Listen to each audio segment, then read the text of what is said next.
جیسے کل فرمایا تھا کہ ہماری ذمہ داری ہے، سب سے پہلی ذمہ داری ہے اپنی ذاتوں کو دیندار بنا کر زندگی گزارنا۔ خالی زندگی کا گزار دینا کافی نہیں ہے، اپنی ذاتوں پر محنت کی جائے۔ یہ اللہ کے راستے کی محنت، یہ اجتماع اور یہ جمع کرنا، یہ راہ خدا میں نکلنا اور یہ گھنٹوں گھنٹوں باتوں کا سمجھانا اور یہ مذاکرے اسی لیے ہے تاکہ اللہ کرے یہ بات ہمارے دلوں میں رچ جائے اور یہ بات ہمارے دلوں میں بس جائے کہ مجھے محنت کر کے میری ذات کو دیندار بنانا۔ یہ سب سے پہلی ذمہ داری ہے، اپنی ذاتوں کو دیندار بنا کر زندگی گزارو۔ یہ محنت کی چیز ہے، ہر اچھی چیز کے لیے محنت ہے۔ کہ اپنی ذاتوں کو دیندار بنانا ہے تو محنت ہے، اور بے دین بنانا ہے تو کوئی محنت نہیں۔ زمین کو پاک بنانا ہے تو محنت ہے، اور اسے بنجر بنانا ہے اور اسے جنگل بنانا ہے۔ اس میں سانپ بچھو کے بسیرے ہو جائے، اس میں شیر بھیڑیوں کے بسیرے ہو جائے تو اس کے لیے کوئی محنت نہیں ہے۔ آپ محنت چھوڑ دو، یہ خود بخود بنجر بن جائے گا اور یہ جنگل بن جائے گا۔ محنت چھوڑ، ہاں بنانے کے لیے محنت ہے، بگاڑنے کے لیے کوئی محنت نہیں۔ اس سے اپنی ذاتوں کو دیندار بنانا، دیندار بنا کر زندگی گزارنا۔ اور دینداری کے معنی ہے تابع داری کے۔ دیندار کسے کہتے ہیں؟ دینداری کے معنی ہے تابع داری کے۔ اسے اسلام کے معنی ہے تابع داری کے، اور مسلمان کے معنی ہے تابع دار کے۔ تیرا قربان کر دینا، میرا قربان ہو جانا، اس کو مسلمان کہتے ہیں۔ یہ تابع دار ہے، یہ اللہ نبی کا تابع دار ہے۔ یہ کلمے کی رسی سے بندھا ہوا ہے۔ یہ کلمہ خالی زبان کے بول کا نام نہیں ہے کہ زبان سے کلمہ پڑھ لو، جیسے جی چاہے جیسے زندگی گزارو کا کلمہ اس کا نام نہیں ہے۔ جو چاہے وہ دیکھو، جو چاہے وہ بولو، جو چاہے وہ سنو، جیسے چاہے جیسے کماؤ، حلال کیا، حرام کیا، جائز کیا، ناجائز کیا، جیسے چاہے ایسے جیو، کہتے نام۔ یہ تو کلمے کی رسی سے بندھا ہوا ہے، یہ اللہ نبی کا تابع دار ہے۔ جیسے کوئی جانور رسی سے بندھا ہوا ہے، اس کے معنی یہ ہوتے ہیں کہ یہ جانور کسی کا تابع دار ہے۔ یہ لکھڑاؤ ڈھول بھی ہے، یہ تو کسی مالک کا تابع دار ہے، یہ جانور رسی سے باندھا گیا ہے۔ ہر مسلمان کلمے کی رسی سے بندھا ہوا ہے، یہ اللہ نبی کا تابع دار ہے، یہ اللہ نبی کا تابع دار ہے۔ یہ ماحول کے بہاؤ میں بہتے بہتے زندگی نہیں گزار سکتا ہے، یہ زمانے کے ساتھ قدم ملاتے ہوئے زندگی نہیں گزار سکتا ہے۔ یہ دنیا کے دوسرے انسانوں کو دیکھ کر ان سے شانہ بتانا، جو بیچارے انسان اپنے پیدا کرنے والے مالک کو نہیں جانتے ہیں کہ ہمارا پیدا کرنے والا کون ہے، جس کی زمین پر ہم بستے ہیں، جس کے آسمان کے تلے ہم رہتے ہیں، جس مالک نے ہمیں اپنے دست قدرت سے بنایا ہے، وہ ہمارا پیدا کرنے والا مالک کون ہے، وہ اپنے پیدا کرنے والے مالک کو نہیں پہچانتے۔ یہ انسان محنت کر کے اور عزت کرتے کرتے پاخانوں کے کیڑوں کو تو پہچانتا ہے، خون اور پیشاب کے جراثیم کو تو پہچانتا ہے، یہ بدنصیب انسان اپنے پیدا کرنے والے مالک کو نہیں پہچانتا کہ ہمارا میرا پیدا کرنے والا کون ہے۔ تو پھر ان انسانوں کے بارے میں قرآن کریم اپنا فیصلہ سنا رہا ہے، یہ تو جانوروں سے بدتر ہے، یہ تو ڈھانچے، شکل اور صورت کے اعتبار سے اجلے کپڑوں میں آپ کو انسان نظر آتے ہیں، قرآن کریم فیصلہ سناتا ہے یہ تو جانوروں سے بدتر ہے۔ اس لیے کہ جانور بھی اپنے مالک کو پہچانتا ہے۔ اور جانوروں کو دیکھو، پالتو کتوں کو دیکھو، یہ باقی روٹی کے ٹکڑے کھا کر اپنے مالک کو کیسا پہچانتا ہے۔ جب اس کا مالک رات کو گھر آتا ہے، یہ کتا دوڑتا ہوا آتا ہے، مالک کے قدموں میں گر جاتا ہے، یہ زبان سے بول نہیں سکتا ہے، یہ اپنی سونگ ہلا کر بس زبان حال کہتا ہے، میرے مالک میں نے تیرے گھر کی باقی روٹی کے ٹکڑے کھائے ہیں، میں نمک حرام نہیں ہو سکتا، میں رات بھر جاگتا رہوں گا، چوکیداری کرتا رہوں گا، تو آرام سے رات گزار لے اور میں رات بھر چوکیداری کرتا رہوں گا، میں نے تیرے گھر کی باسی روٹی کے ٹکڑے کھائے ہیں۔ ایک پالتو کتا باسی روٹی کے ٹکڑے کھا کر اپنے مالک کو اتنا پہچانتا ہے، اپنے مالک کا اتنا وفادار ہے۔ آپ گائے کو دیکھو، بکری کو دیکھو، بھینس کو دیکھو، یہ صبح میں چارہ چرنے کے لیے نکلتے ہیں، سورج کو غروب نہیں ہونے دیتے اور اپنے مالک کے قلعے پر آ کر یہ کھڑے ہو جاتے ہیں اور بدزبان حال کہتے ہیں، میرے مالک میں تیرا گھر چھوڑ کر کہیں نہیں جا سکتی، مالک میں تیرا گھر چھوڑ کر کہیں نہیں جا سکتی۔ ایک جانور اپنے مالک کو اتنا پہچانتا اور یہ انسان جس کو اللہ پاک نے اپنے گھر سے قدرت سے بنایا، ساری کائنات کو اللہ پاک نے امر کن سے بنا دی، کن فیکون، ہو جا، ہو گئی خراب۔ لیکن انسان جیسے انسان کو اللہ پاک نے امر کن سے نہیں بنایا، اس کو تو اپنے گھر سے قدرت سے بنایا اور اس انسان کے لیے اللہ پاک نے زمین بنائی، آسمان بنایا، پہاڑ بنائے، سورج بنایا، سیارے بنائے، چاند اور ستاروں کو بنایا، ہواؤں کو چلایا، بارشوں کو برسایا، پیچھے سے رات، راستے سے دن اور موسم کے عدل بدل کرنے کے نظام کو اللہ تعالیٰ نے چلایا۔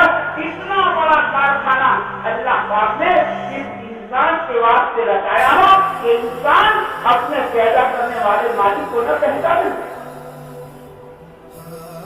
اس کا مقصد حیات بیان کیا ہی دیا دیکھو، یہ مقصد زندگی ہے اپنے پیدا کرنے والے مالک کو پہچانا۔ اس اللہ پاک نے انبیاء علیہ السلام کو بھیجا اور نبیوں نے آ کر سب سے پہلے لوگوں کو اللہ کی پہچان کرائی۔ بزرگ تھے میاں جی محراب صاحب رحمۃ اللہ علیہ فرماتے تھے، اللہ پاک نے نبیوں کو سب سے بڑا وظیفہ جو دیا تھا وہ لوگوں کو اللہ کی پہچان کرا، اللہ کی بڑائی سمجھا، اللہ کی بڑائی سمجھا۔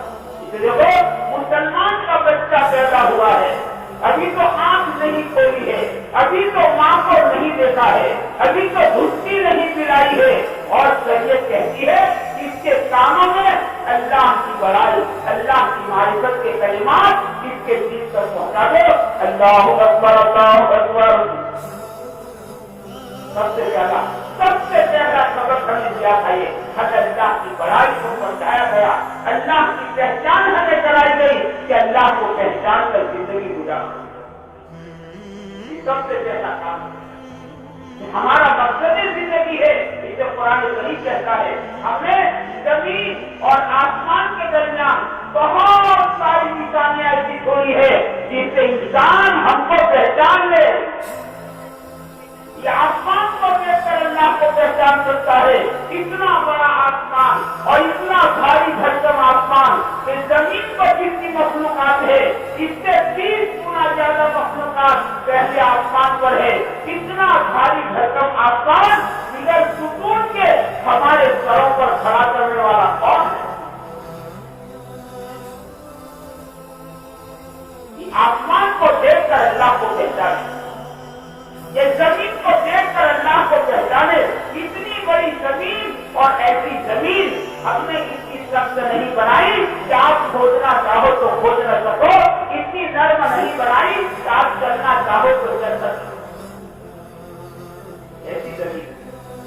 آدمی زمین کو دیکھ کر اللہ کو پہچانے، بلکہ آدمی اپنی ذات کو دیکھ کر اللہ کو پہچانے، اپنی ذات میں غور کرے۔ اللہ نے مولانا عمر صاحب رحمۃ اللہ علیہ فرماتے تھے کہ اللہ پاک نے انسان کو حیرت انگیز طریقے سے بنایا ہے۔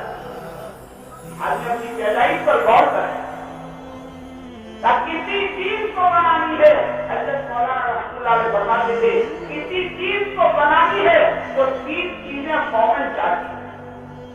ایک اجالا چاہیے، اندھیرے میں کوئی چیز نہیں بن سکتی ہے، کوئی چیز نہیں بنے گی۔ آپ ٹیلر صاحب کو کہو اندھیرے میں ذرا آسین اسپیکر دے دو تو اندھیرے میں نہیں دی جاتی۔ چھوٹے سے چھوٹا کام اندھیرے میں نہیں ہو سکتا ہے۔ جیسے اللہ پاک نے اس انسان کو بنایا، ماں کے پیٹ کے اندھیرے میں بنایا۔ کیسے بنایا؟ ماں کے پیٹ میں کون سا اجالا؟ اور بڑا گھر بنایا ہے.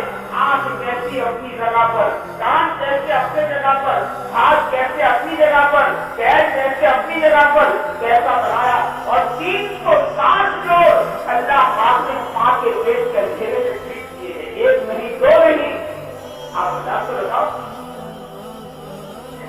360 جوڑ اور 360 جوائنٹ اللہ پاک نے انسان کے بدن میں فٹ کیے اور برابر کیے ہیں. ایک ایک جوڑ اتنا قیمتی اللہ پاک نے بنایا کہ اس کے بغیر آدمی کا جینا مشکل ہو جائے. پیروں کا جوڑ کیسا ہے، انگلیوں کا جوڑ کیسا ہے، یہ ہاتھ کا جوڑ کیسے جوڑ ہے.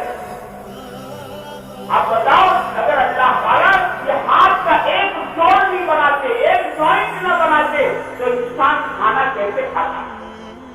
بتاؤ کیسے کھاتے؟ آمنے سامنے بیٹھو، آپ مجھے کھلاؤ، میں آپ کو کھلاؤ. ایک ایک جوڑ اللہ پاک نے اتنا قیمتی بنایا. ایسے 360 جوڑ اللہ پاک نے انسان کے بدن میں فٹ کیے، اندھیرے میں کیے اور برابر کیے. اندھیرے میں بنایا، برابر بنایا. دوسری چیز کا کسی چیز کو بنانا ہے تو جگہ وسیع چاہیے، بڑی جگہ چاہیے. یہ اللہ پاک نے انسان کو بنایا، ماں کے پیٹ میں تنگ جگہ میں بنایا. ایک بارش کا پیٹ جیسے اسی تنگ جگہ میں اللہ پاک نے انسان کو بنایا. اور کیسا بنا؟ بہت تنگ جگہ ماں کا پیٹ.